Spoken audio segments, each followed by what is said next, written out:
सभी राजपूत भाइयों को जय देव। आज हम राजपूतों को ऐसे 7 फैक्ट्स के बारे में आपको बताने जा रहे हैं जिसके बारे में शायद ही आपको पता हो और ना ही हमें किताबों में पढ़ाया जाता है। और आइए पहले हम बात करते हैं फैक्ट नंबर 1 की। उत्तराखंड एक अकेली ऐसी स्टेट थी जिस कॉन्टिनेंट पे मुगल राज ही नहीं कर पाए। 1640 ईस्वी में शाहजहां जब राजा था दिल्ली का, 1640 ईस्वी में शाहजहां ने अपने जनरल नजाबत खान को 30,000 मुगलों के साथ उत्तराखंड जीतने के लिए भेजा। उस टाइम उत्तराखंड पर गढ़वाल किंगडम के पृथ्वीराज राजा जो मतलब कि परमार राजपूत थे उनका राज था। वो सिर्फ 7 साल के थे, इसलिए उनकी माँ जो कि कटोच राजपूत थी हिमाचल से, और उनकी माता जी का नाम कर्णावती था। उन्होंने कर्णावती माता जी ने खुद लड़ने का फैसला लिया क्योंकि पृथ्वीराज शाह उस वक्त 7 साल के थे और उन्होंने 30,000 मुगलों के सामने सिर्फ 1,000 राजपूतों के साथ लड़ने का फैसला लिया क्योंकि उस वक्त सिर्फ कटोच राजपूतों की सेना में 1,000 थे। और फिर भी उन 1,000 सेना राजपूतों की सेना 30,000 मुगलों पर भारी पड़ी और मुगलों को भागने के लिए मजबूर कर दिया उन्होंने। राजपूतों की विक्ट्री की एक बड़ी वजह ये भी थी कि उत्तराखंड के जो पहाड़ थे जहां मुगलों के लिए लड़ना बहुत मुश्किल साबित हुआ। याद रहे उत्तराखंड पे अंग्रेजों का कंट्रोल सिर्फ 1814 ईस्वी में आया। वो कैसे? क्योंकि तब गढ़वाली राजपूत गोरखों के खिलाफ लड़ने में बिजी थे और अंग्रेजों ने इसका फ़ायदा उठाया। ये था फैक्ट नंबर 1। अब बात हम करेंगे फैक्ट नंबर 2 की। मुगलों के टाइम की बात करेंगे हम। अकबर बार बार कोशिश के बाद भी कभी मेवाड़, हिमाचल प्रदेश और बांग्लादेश को जीत नहीं सका था। मेवाड़ के राजा महाराणा प्रताप थे जिन्होंने 1572 से लेकर 1597 तक लगातार मुगलों से लड़ाई की। मेवाड़ पे मुगलों ने 1615 में जहांगीर के टाइम कंट्रोल किया जब मेवाड़ के राजा राणा अमर सिंह थे। उससे पहले अकबर कभी मेवाड़ को जीत ही नहीं सका था। हिमाचल प्रदेश के राजा जो एक कटोच राजपूत थे जिनका नाम त्रिलोक चंद्रा था, उन्होंने अकबर को 52 बार हराया था। जब अकबर की सेना ने 1610 ईस्वी में हिमाचल के कांगड़ा पे हमला किया, 52 बार उनको हराया था। और बांग्लादेश के राजा जिसका नाम ईसा खान बट्टी था, और वो उनका जो नाम बट्टी था वो किसी कास्ट पे नहीं था बल्कि बर्थ प्लेस का नाम था, उस जगह का नाम था। वो खुद अवैध जो मतलब कि यूपी है वहाँ के बैंस राजपूत थे जिनका पीछे से वंश बताया जाता है। उन्होंने 1576 से लेकर 1599 तक मुगलों को बार बार हराया। उनकी डेथ के बाद 1610 में उनके बेटे मूसा खान बट्टी के टाइम जहांगीर ने बांग्लादेश को जीता। हम बात करेंगे फैक्ट नंबर 3 की। राजपूत एम्पायर मराठा एम्पायर से ज़्यादा बड़ा था। आपने मुगल और मराठा एम्पायर के मैप को देखा होगा लेकिन राजपूत एम्पायर के मैप नहीं देखा। राजपूत सम्राट विक्रमादित्य परमार जिन्होंने 85 BC से लेकर 15 AD तक राज किया, मतलब 100 साल राज किया। अलेक्जेंडर से भी ज़्यादा एरिया पे राज किया। 10% पूरे का हिस्सा पूरे वर्ल्ड पे अकेले विक्रमादित्य परमार ने राज किया।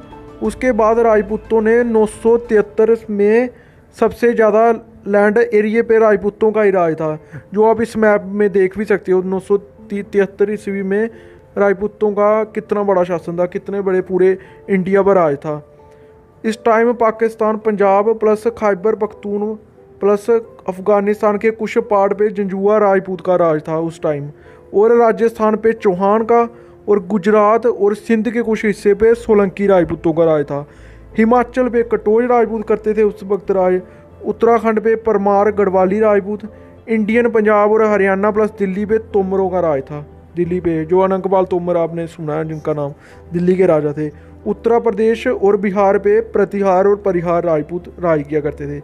हाफ मध्य प्रदेश पे चंडेल राजपूत और हाफ मध्य प्रदेश और महाराष्ट्र पर परमार राजपूत। महाराष्ट्र तक तब फैला था, तब मराठियों का उदय हुआ ही नहीं था, उनका कोई नामो निशान ही नहीं था। ये तो अभी आए हैं। मतलब कि झारखंड प्लस छत्तीसगढ़ पे भी कलचूरी राजपूतों का राज था। Bengal plus Bangladesh plus Assam Burma के कुछ पहाड़ पे पाला एम्पायर के गोरे राजपूतों का राज था। इतना बड़ा शासन था जो आप अभी इस मैप में भी देख सकते हो। आगे हम बात करेंगे फैक्ट नंबर 4 की। इंडियन नेशनल एंथम में राजपूताना का नाम इसलिए नहीं लिया जाता क्योंकि राजपूताना उस टाइम एक अलग कंट्री थी जिस पे अंग्रेज़ों का सिर्फ नाम मात्र कंट्रोल था। आप इस फोटो में देख सकते हैं कि राजपूताना जम्मू कश्मीर, बलूचिस्तान, हैदराबाद और कुछ छोटी छोटी स्टेट्स को येलो कलर से दिखाया गया है। वो इसलिए कि इन स्टेट्स पे अंग्रेज़ों का सिर्फ नाम मात्र कंट्रोल था, इसलिए ये स्टेट्स उस टाइम अलग देश थी और इसलिए इन स्टेट्स का नेशनल एंथम में नाम नहीं लिया जाता। इन स्टेट में से जम्मू कश्मीर, राजपूताना एजेंसी और बलूचिस्तान के कुछ पार्ट्स पे भी राजपूतों का ही राज था।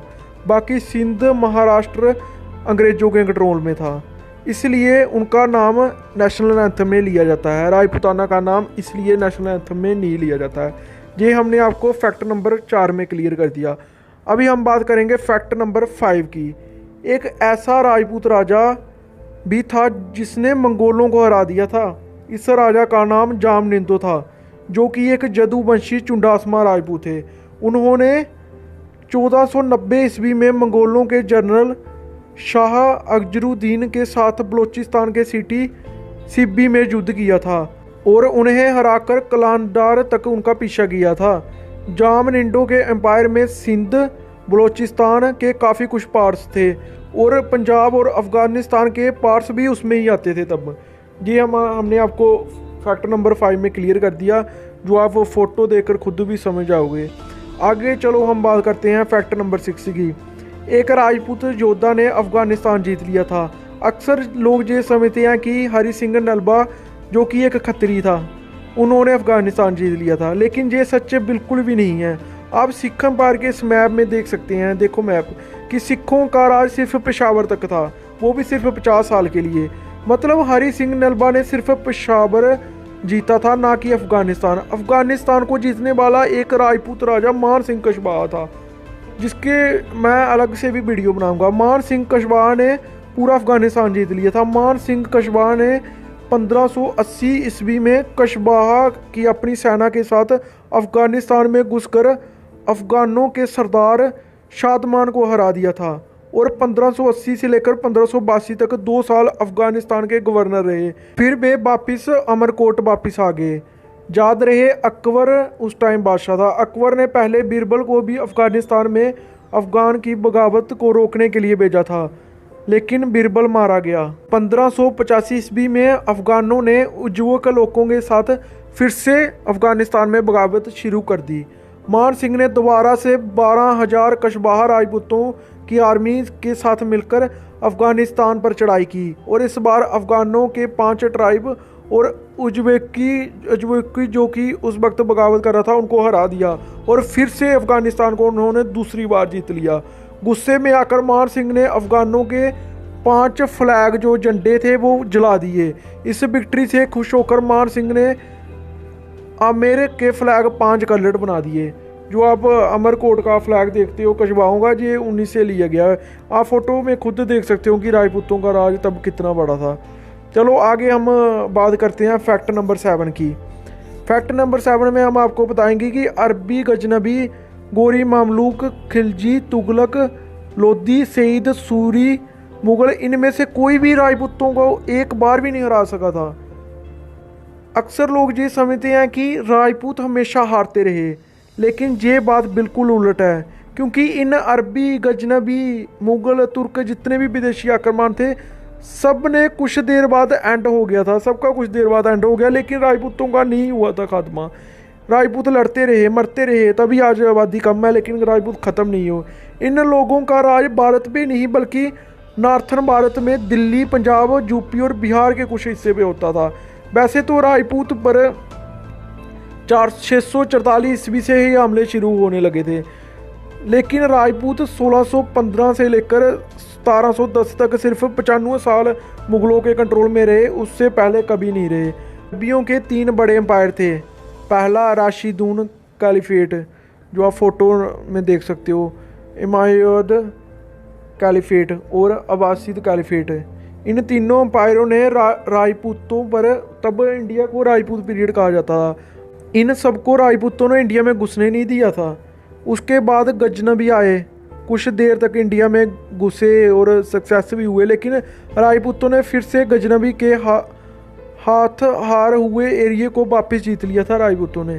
फिर इस तरह मोहम्मद गजनबी इंडिया को ना जीत सका। गजनबी के बाद दूसरे गजनबी ने भी कोशिश की, लेकिन राजपूत उन्हें रोकते रहे।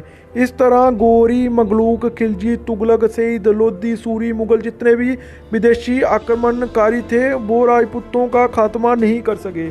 शत्रासिल बंदीला ने 1681 ईस्वी में बुंदेलखंड और उसके आसपास के एरिया को मुगलों से आज़ाद करवा लिया था, और बाकी 1710 ईस्वी में राजपूत रिवेलियन शुरू हुई, जिसके बाद राजपूताना मुगलों से अलग हो गया। 1717 ईस्वी में कशबाहों ने मालवा अपने कंट्रोल में ले लिया।